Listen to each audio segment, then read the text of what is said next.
16장 15절에서 23절 다 같이 함께 읽겠습니다. 압살롬과 모든 이스라엘 백성들이 예루살렘에 이르고 아히도벨도 그와 함께 이른지라. 다윗의 친구 아렉 사람 후세가 압살롬에게 나갈 때에 그에게 말하기를 왕이여 만세, 왕이여 만세 하니 압살롬이 후세에게 이르되 이것이 내가 친구를 후대하는 것이냐? 내가 어찌하여 내 친구와 함께 가지 아니하였느냐 하니 후세가 압살롬에게 이르되 그렇지 아니하니이다. 내가 여호와와 이 백성 모든 이스라엘의 택한 자에게 속하여 그와 함께 있을 것이니이다. 또 내가 이제 누구를 섬기리까? 그의 아들이 아니니까 내가 전에 왕의 아버지를 섬긴 것 같이 왕을 섬기리다 하니라.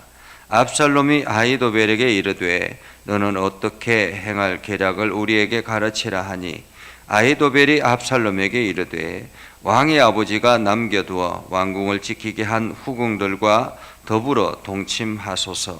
그리하면 왕께서 왕의 아버지가 미워하는 바 됨을 온 이스라엘이 들으리니 왕과 함께 있는 모든 사람의 힘이 더욱 강하여지리다 하니라. 이에 사람들이 압살롬을 위하여 옥상에 장막을 치니 압살롬이 온 이스라엘 무리의 눈앞에서 그 아버지의 후궁들과 더불어 동침하니라. 그때 아히도벨이 베푸는 계략은 사람이 하나님께 물어서 받은 말씀과 같이 든 것이라. 아히도벨의 모든 계략은 다윗에게나 압살롬에게나 그와 같이 여겨졌더라. 아멘. 오늘도 하나님의 은혜가 여러분의 삶에 가득하기를 바랍니다. 여러분들이 하는 모든 일들 가운데서 주님의 능력을 경험하는 복된 일들이 되기를 주의 이름으로 축복합니다. 우리가 살아가면서 기도하지 아니하고 하나님께 묻지 아니하고 일하는데 때로는 그것이 순탄하게 잘 될 때가 있습니다. 그것이 순탄하게 잘 되면 하나님의 은혜인가 보다 이렇게 생각을 하지만은 때로는 그것이 은혜가 아닌 미끼일 수 있다라는 것을 우리는 생각해야 합니다. 그래서 우리는 영적인 사람이고 우리는 하나님의 사람이기 때문에 어떤 일이든지 하나님의 은혜를 구하고 하나님의 지혜를 구하고 하나님께서 주신 지혜를 가지고 모든 일을 판단해야지 나의 계획과 나의 생각을 가지고 결정한 것이 그것이 순탄하게 잘 된다고 안심해서는 안 된다라는 것입니다. 어쩌면 압살롬은 이제 반역에 성공했다라고 말할 수 있습니다. 왕국을 드디어 차지했죠. 예루살렘 왕궁이 드디어 압살롬의 수중에 들어왔습니다. 그리고 다윗 왕은 다 혼비백산에서 도망을 갔습니다. 예루살렘 궁 안에는 이제 후궁들 10명만 남아 있습니다. 예루살렘을 지키라고 후궁 10명을 남겨두었는데 그 여인 10명, 후궁 10명이 무슨 힘이 있겠습니까? 어떻게 예루살렘을 지킬 것이라고 다윗이 생각했겠습니까? 어쩌면 다윗은 아들 압살롬과 싸우기를 거부했다라고 말할 수가 있겠죠. 그냥 온전히 하나님의 뜻에 모든 것을 맡기겠다. 이것도 하나님께서 나에게 주신 하나의 시련 중에 하나다라고 생각을 했겠죠. 그래서 후궁 10명을 남겨두었습니다. 그리고 난 다음에 어제 우리가 말씀을 보았던 것처럼 이 친구 후세를 압살롬에게 보내죠.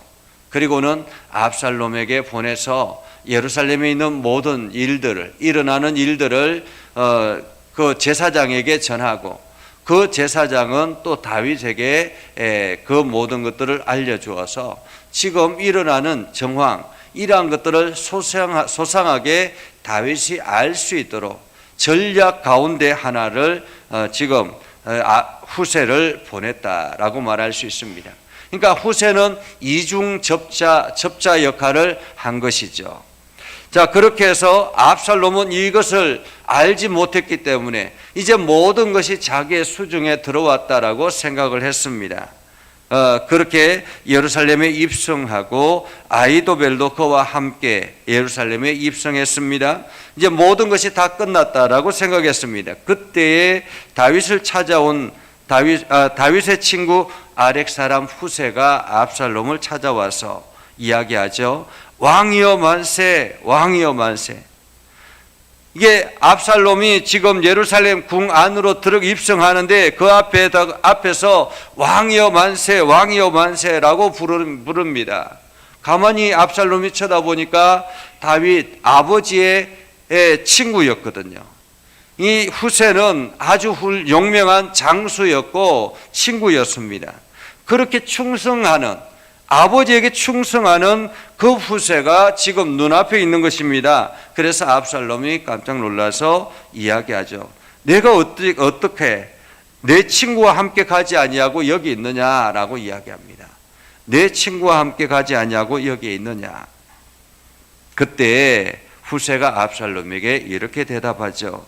내가 여호와와 이 백성 모든 이스라엘의 택한 자에게 속하여 그와 함께 있을 것이니이다. 이렇게 이야기합니다. 한마디로 지금 후세가 하는 이야기는 하나님께서 당신을 택했기 때문에 내가 여기에 있는 것입니다 라는 것이죠. 하나님께서 당신을 택했기 때문에, 하나님께서 아버지 다윗을 택했기 때문에 내가 그 다윗 왕에게 충성하였고, 이제 하나님께서 당신을 택했기 때문에 내가 당신에게 충성하기를 원한다라고 이야기한 것입니다. 그래서 압살롬이 그 후세를 받아들이죠. 그리고 난 다음에 압살롬이 아히도벨에게 이야기합니다. 이제 내가 어떻게 하면 되겠는가라는 것이죠. 어떻게 하면 되겠는가? 어떻게 하면 되겠는가라고 할 때 아히도벨이 이야기합니다. 지금 왕궁 안에는 왕의 아버지 다윗 왕의 후궁들이 있는데 그들과 동침하십시오라는 것입니다. 그들과 동침하십시오. 아히도벨은 어떤 사람이었다고 합니까? 밧세바의 할아버지라고 이야기했잖아요. 그죠? 밧세바의 할아버지. 어쩌면은 밧세바의 할아버지 그 아히도벨은 가만히 생각해 보면 영적인 사람은 아니었던 것 같습니다. 왜냐하면 이 밧세바를 우리아의 아내, 밧세바가 우리아잖아요. 그죠? 아내, 남편이 우리아잖아요. 우리아는 용병이거든요. 한마디로 지금 정통성을 인정하는 그런 사람이 아닌 거잖아요. 이게 이스라엘 원래 하나님의 택한 백성은 아니잖아요. 용병이니까. 한마디로 지금 힘의 논리에 움직이는 그러한 사람이었던 것 같습니다. 자기의 손녀딸을 지금 용병에게, 그 이스라엘의 정통성을 가지고 있는 그러한 이스라엘 민족에게 시집을 보낸 것이 아니라 용병에게 시집을 보낸 것입니다. 그리고 그 용병 우리아가 죽고 어쩌면은 그 손녀딸의 가정이 파탄이 난 것이죠. 그리고 다윗 왕이 그 손녀딸의 남편을 죽이게 하고 아내로 맞이한 것입니다. 그러면 왕의 후궁이 되었으니 이제 괜찮겠구나 생각할 수도 있겠지만은 또 한편으로는 왕에 대한 악한 감정도 있지 않았겠습니까? 압살롬도 마찬가지죠. 상처투성이잖아요. 자기의 여동생이 짓밟히는 그 과정 속에서 아버지가 아무것도 행하지 아니하는 것을 보면서 울분을 터뜨렸던 그러한 상처가 있는 압살롬입니다. 두 사람이 동일하게 상처와 분노를 가지고 있는 사람이었습니다. 그러한 가운데서 아히도벨이 이야기하죠. 아버지의 후궁들을 범하십시오. 아버지의 후궁들을 동침하십시오.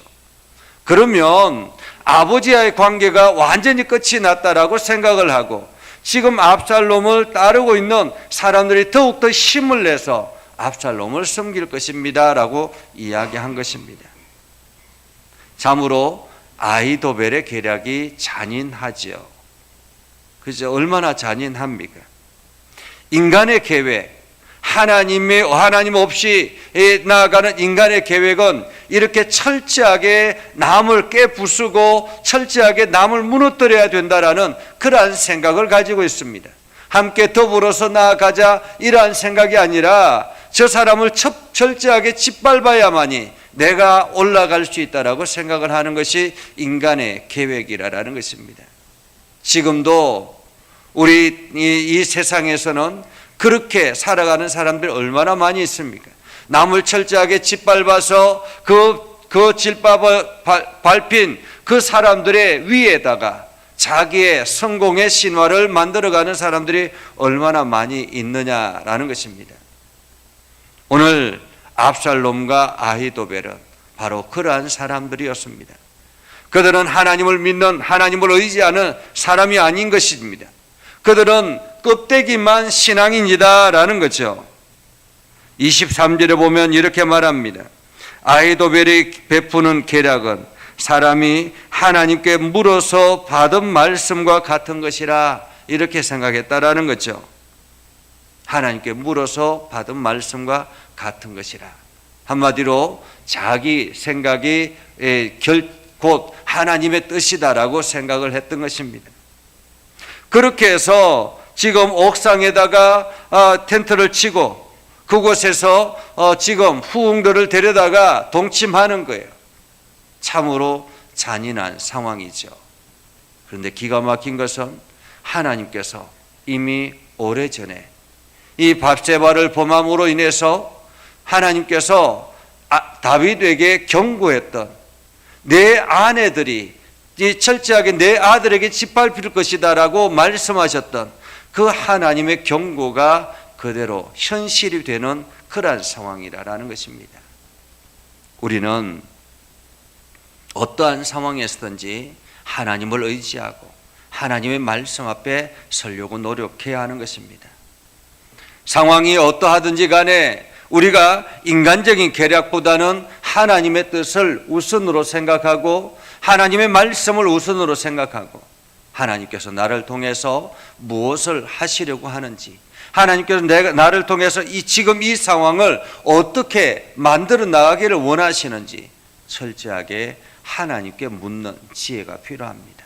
인간의 계략보다는 하나님의 뜻이 먼저다라는 것을 생각하고 오늘도 여러분 하루를 살아갈 때 이 하루가 참으로 하나님이 기뻐하시는 복된 하루가 되기를 주님의 이름으로 축복합니다. 기도하겠습니다. 거룩하신 아버지 하나님, 오늘도 우리 가운데 함께 하시고 하나님의 은혜 가운데 거하게 해주심을 감사드립니다.